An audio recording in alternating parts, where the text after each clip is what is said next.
สิขอบอกขอให้เป็นดอกกลางทำงานดามคอยเราชื่อ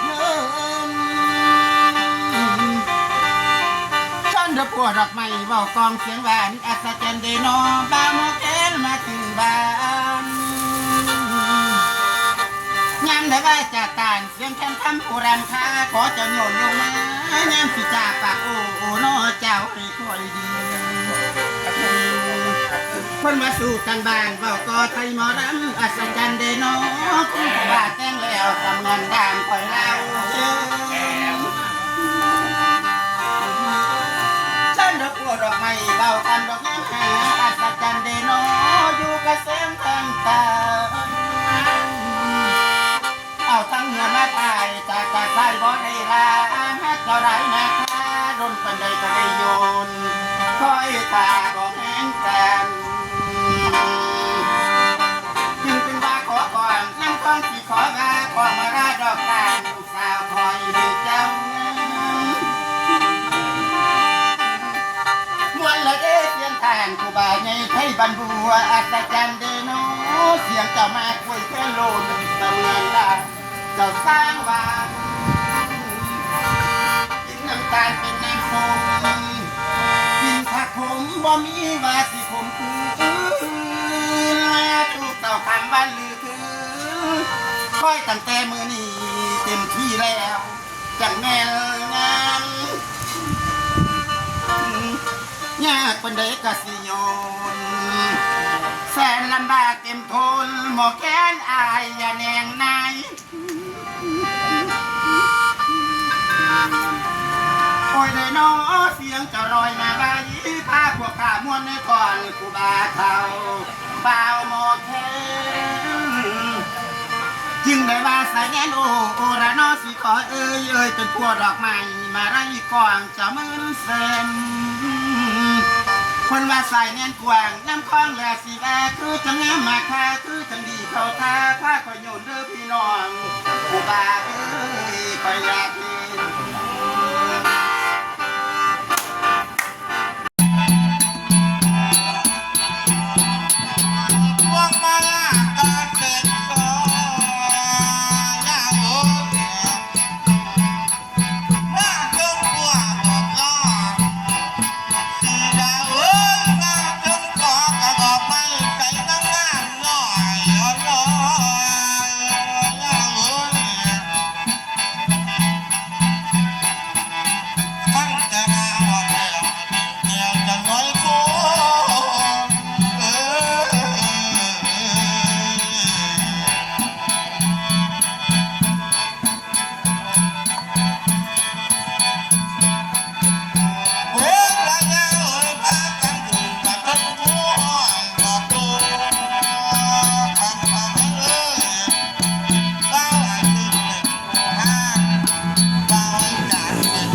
คัดไว้เจ็บแก่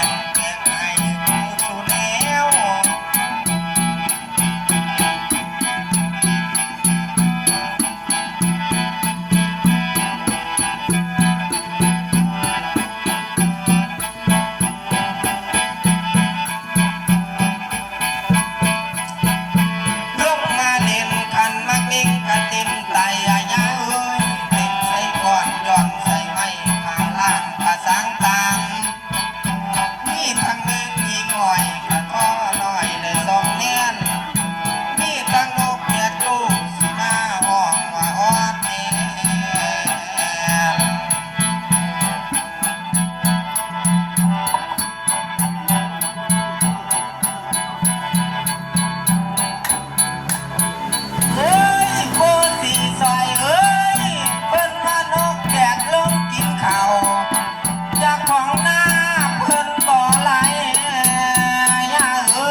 ดมาสักมาสีเกียรติสมัครมาสีหิสีสาธุสาธุสันติดักนาให้ลูกตลาดมาสี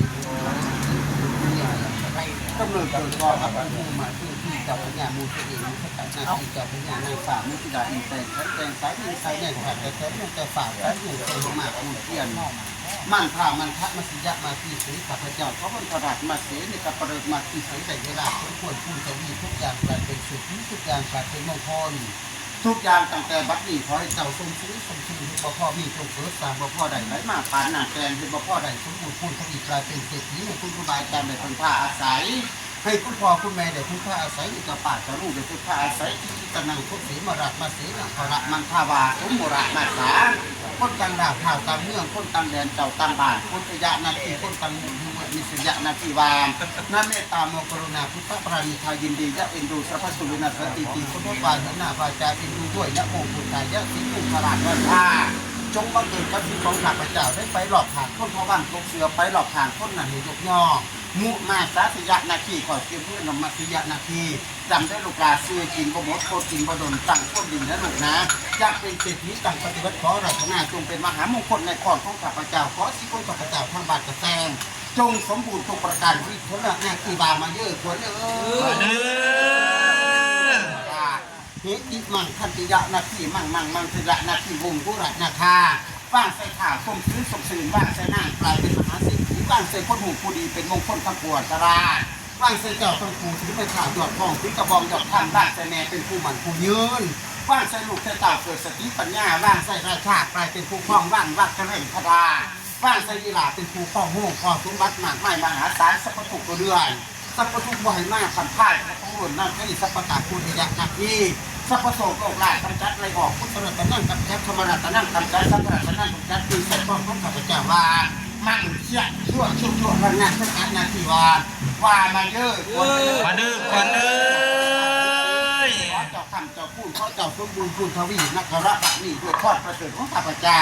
มั่งฆ่าเหตุมั่งกัญญานาทีคุณครูบาจันดาข่าวต่างเมืองคุณบาต่างแดนเทศต่างบ้านคนระยะนาทีกับท่านเจ้าบ่าวหมอแทงสายเนี่ยเป็นพญามากับพ้องกับปองมากับพ่อกับพ่อมาตกแต่งแปลงให้แล้วพร้อมทุกท่าทุกนั่งเป็นสมบูรณ์พูนทวีทุกคนทุกเบิร์นนะทุกท่าทุกนั่งคนอิ่มน้ำสำราญตับระยะปลาปิ่งตับอาหารมันข้าวปลูกกระถางแม่เอ่ยเชิญเจ้ามาทุกท่าทุกนั่งได้มากเป็นเศรษฐีกลายเป็นผู้หนุ่มผู้ดีเทวดาทั้งปวงมาสมบูรณ์พูนทวีเทวดาทั้งปวงมาอิ่มน้ำสำราญกระปั่นของเจ้าขออีหลาของข้าพเจ้าพร้อมเผยผู้นี้จงกลายเป็นผู้ห่างตามนี้กลายเป็นมหาเศรษฐีเป็นพ่อประเสริฐของข้าพเจ้าผูกในฐานบ้านเอิญเช่นเจ้าจึงได้บอกผู้อย่างพระอริยะมาฆ่าพาสังวราย่านเจ้าขาดเขินคู่บากระเสื่อมมาย่านเจ้าว่าสมบูรณ์คู่บากระเสื่อมเบาย่านเจ้าว่าสมปรารถนาคู่บากระเสื่อมฝ่ายผูกแขนและเสกก่อยกำไรหน่อยหอยใส่มือจงกลายเป็นมหามงคลนะพระบัดนี้ผูกมุ่งมั่งทัศกะหน้าที่ของข้าพเจ้าจงเมื่อเกิดว่าทิพย์ที่ราชนังเหตุนังสถานคนที่เสียวามั่งทัศยะหน้าที่ว่างใส่นั่งห่างหมายเพราะให้เกิดว่างใส่ข่าวห่างหมายเพราะให้มีว่างใส่นั่งอัปปีจังไรบ่ได้มีว่างคำสัพเพรตหน้าที่ว่างใส่เจ้าท่านครูกลายเป็นเศรษฐีได้ลูกลาว่างใส่เจ้าคำปล่อยบ่ให้มีคำอัปปีจังไรบ่ให้เกิดปล่อยจึงกูกไร้ฐานปล่อยจึงว่านกูเกินเชิญเมื่อเจ็ดปีพี่น้องพร้อมสนมบริวารนางฝ่าที่ด่าหลวงทั้งหลายผูกและขายไม่เอิญครอบและนอกกินระยะปลายปีของคนอิ่มบ่กินอาหารบันท่าของคนอิ่มบ่ขอให้ลูกผู้ขานำรวยเนาะขอให้ลูกสาวผู้ขากลายเป็นมหาเศรษฐีอายุมันคนยืนถือไม้เท้ายอดท้องถือกระบองยอดท่านข้ามสุดท้ายว่ามาเยอะคนมาดื้อก่อนเลย